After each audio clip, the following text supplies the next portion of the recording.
Hey, this is Blake from the Gig Harbor Fly Shop, and today we're talking about the new Sage Spey reel. And I wasn't gonna do a video on this, but there are a couple things that you need to know about this reel if you're thinking about picking up a new Spey reel. And so let's get into it. First, the new drag in this thing is the same as the new Sage Enforcer.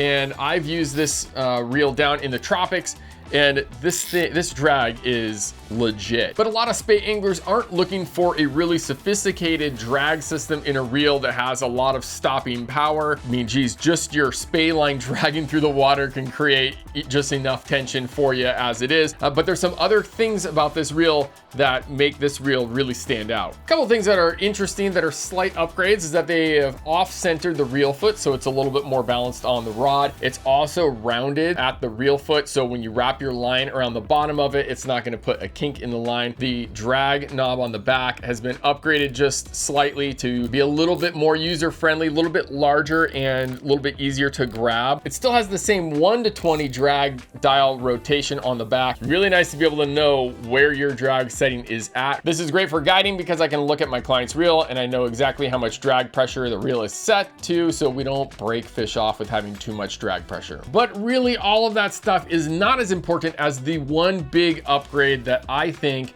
is worth buying this reel over, and that is the new dual clicker and improved O-ring seals. What does that mean? It means that it sounds better. Just kidding. Well, it does sound better. Okay, I say that I'm joking, but I really like a reel that has a good click. I love to hear that line peel off when a fish runs. When I'm standing in the water with the net and the water's off color, I also love it to hear my client's reel spin so that I know if the fish is making a run at that last second. But really, here's the thing about this. It makes the drag more durable as well as the clicker more durable. Now, what this means is that if you forget to loosen your drag when you go to store the reel, it's not going to damage the components of the drag system. The other thing that this dual clicker system does is when you come into that forward stroke, it's going to create a little bit more resistance on the retrieve, so it's not going to pick up line on your cast.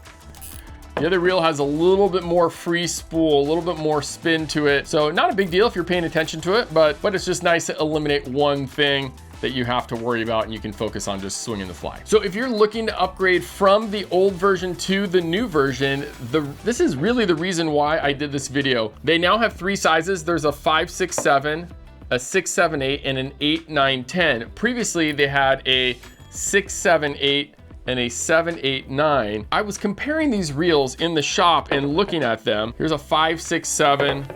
Here's the 6, 7, 8. And the arbor depth on these reels and diameter of the reel is really similar.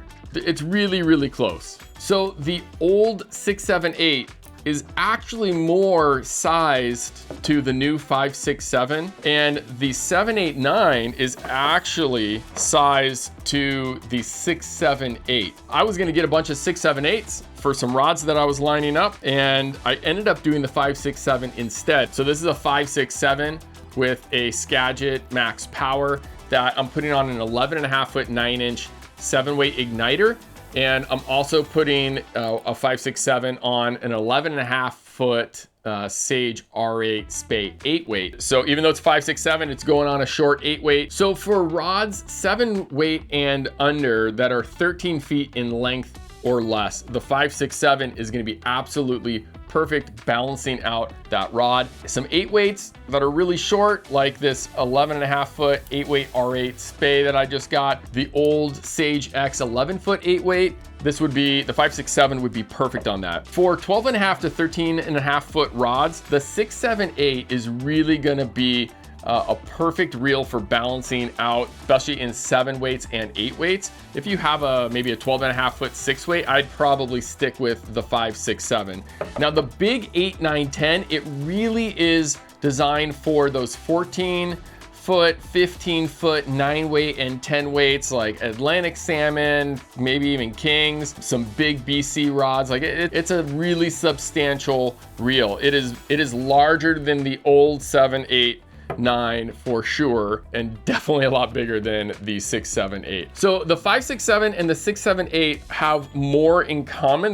They're more similar than the 8, 9, 10 as it is a very large reel. So if you have a new rod, or maybe you got an old rod that you need a reel for, and you're looking at the Sage Spey 2 reel, I would not hesitate to pick this thing up. I think it's going to be a very durable reel. It looks great, sounds great. I think some of the little improvements over the old Sage Spey reel are noteworthy, and I picked up a couple of these things that I'm going to be guiding with this winter. We got more information about these reels as well as an opportunity for you to buy them on our website in the links down below, and we can spool it up. If you have a rod that you need lined up and matched up, we're happy to help you figure out what the right line is for your rod. You can give us a call, comment down below, or send us an email, and we'd love to help you be successful out on the water this year. Thanks.